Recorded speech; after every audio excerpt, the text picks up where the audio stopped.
Olá pessoal, tudo bem?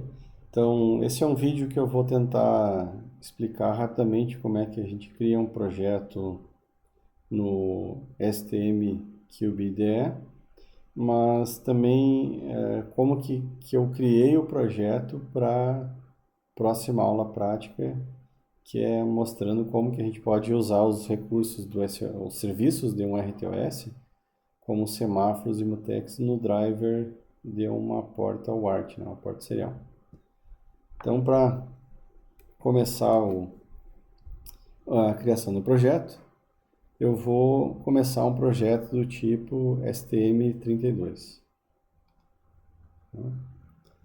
Então, essa demonstração eu vou basear num kit da ST, que é do ARM Cortex M7, que o kit é esse aqui, ó. É o 32F746G Discover. Então eu poderia criar o projeto pelo kit, mas eu gosto de começar o projeto ele praticamente vazio pelo processador. Então esse é o processador que esse kit possui, né? Então voltando aqui à IDE, eu vou colocar como part number aqui esse processador e ele aparece aqui, ó. É o STM32F746NG, então ele é um ARM Cortex M7, que é esse 7 aqui, da família 46NG. Então eu vou dar o Next aqui, vou começar com o projeto teste, o nome do projeto. Eu estou usando esse pacote de firmware versão 1.16, né? Isso é gerenciado pelo CubeMX, tá? Que deve ser a última versão que está instalada no momento desse vídeo. E eu vou clicar em Finish e ele vai abrir a perspectiva do STM CubeMX, onde eu vou configurar esse processador, esse microcontrolador para a nossa aula prática. Então isso demora um pouquinho. O que vai abrir agora é a possibilidade da gente configurar clock, de configurar pinos, né? Que nada mais é do que o CubeMX. Então, inclusive, eu posso habilitar o que ele chama de middleware, né? Que a gente já falou em algumas aulas sobre isso. Por exemplo, eu tenho middleware do sistema FAT, do FreeRTOS, entre outras coisas, né? Então, como é que eu sempre começo um projeto? Eu vou começar pelo RCC, que é habilitar o cristal externo. Isso aqui não é obrigatório, mas podem ver que quando eu selecionei aqui, ele habilitou 2 pinos para a entrada do cristal externo. Eu começo assim porque eu gosto de colocar o clock do processador para o clock máximo, para a gente usar o máximo da capacidade do processador. Então, como é que eu vou configurar o clock desse processador? Primeiro, eu preciso saber qual que é o cristal sendo utilizado no kit, né? Então, como é que eu descubro isso? Eu posso ir no esquemático do kit. Mas eu já sei que esse kit tem um cristal de 25 MHz. Então, eu vou habilitar aqui como fonte do PLL o cristal externo, tá? E vou definir, aqui eu consigo enxergar a frequência máxima do que o processador trabalha. Então, eu vou definir essa como a minha frequência de trabalho, tá? Para isso funcionar, eu tenho que dizer que a fonte aqui é o PLL, porque daí ele consegue multiplicar esse cristal de 25. Então, selecionando o PLL, eu mudo aqui para 216 e o CubeMX vai configurar o processador nos seus multiplicadores e divisores para operar nessa frequência máxima. Então, ele demora um pouquinho para fazer isso aí. E como vocês podem ver aqui, eu fico conhecendo qual que vai ser o clock que ele vai usar para a internet, qual que ele vai ser o clock que ele vai usar de fonte para os timers da linha APB1, qual que é o clock para os timers que estão na linha APB2, né? Timers não, desculpa, para os periféricos, né? E aqui eu tenho os clocks para timer também. Então, Como é que eu descubro onde é que está conectado um periférico? Eu tenho que acessar o datasheet do processador. Vamos voltar aqui. Então a gente está com um clock de 216 MHz. Né? A nossa prática ela vai envolver um sistema operacional. Então eu vou vir aqui no FreeRTOS e vou habilitar o FreeRTOS com a interface CMSIS versão 2. Depois eu vou falar um pouquinho sobre essa interface, mas eu prefiro utilizar o FreeRTOS com as suas funções originais.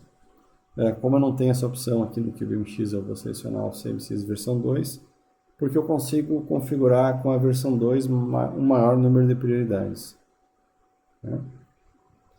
Então vocês podem ver que abre algumas opções aqui, entre elas que o tick rate vai ser de 1 kHz, que eu estou usando para emissão,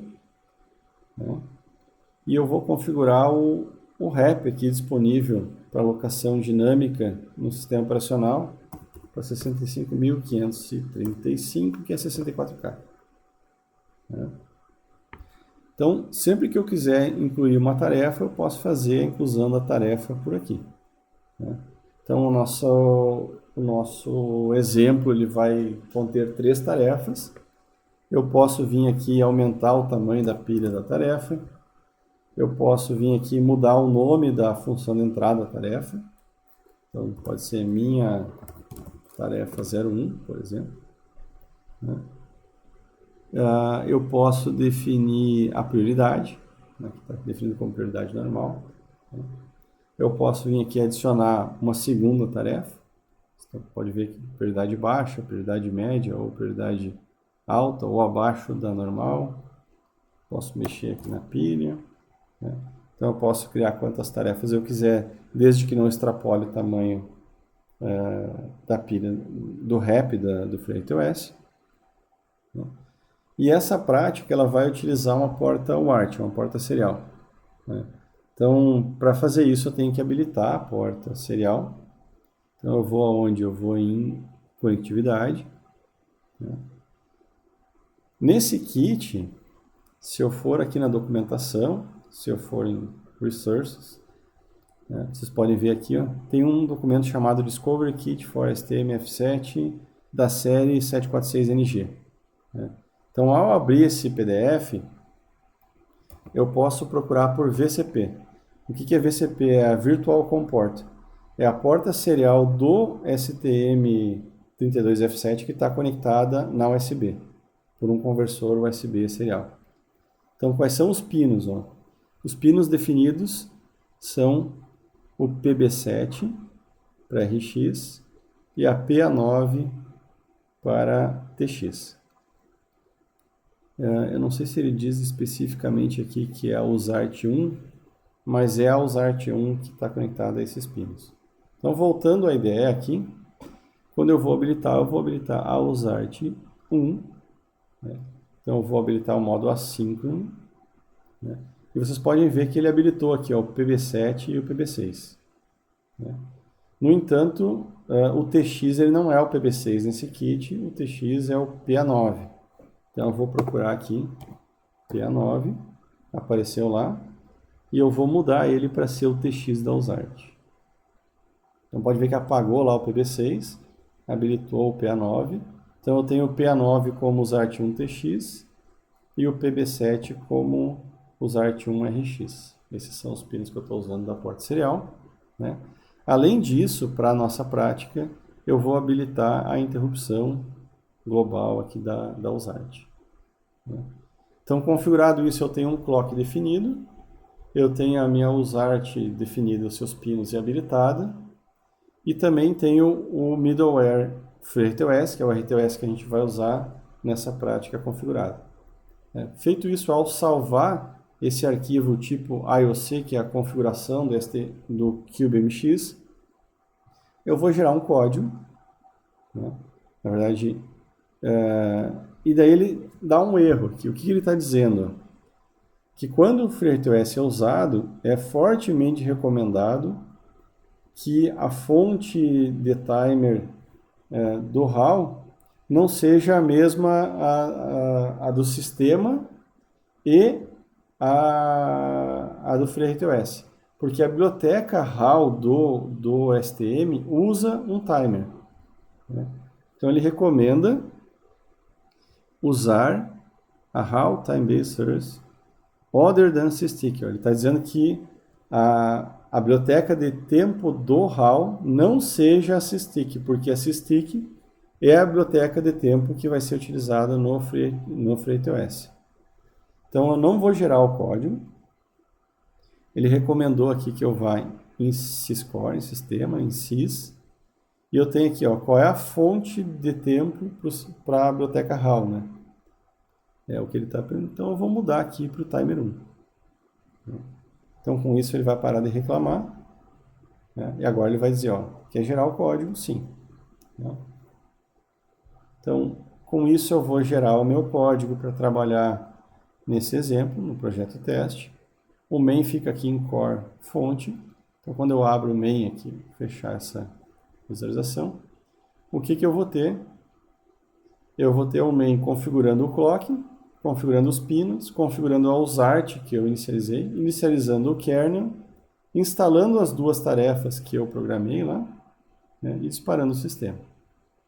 Então é desse ponto que a gente vai partir para o nosso exemplo. Vocês podem ver que se eu compilar aqui, o código provavelmente vai compilar. Tá? Então era isso, pessoal. No próximo vídeo eu vou mostrar então como que a gente pode usar as ferramentas semáforo ou serviços do sistema, né, semáforo e mutex para melhorar o uso da porta serial nesse processador. Até mais.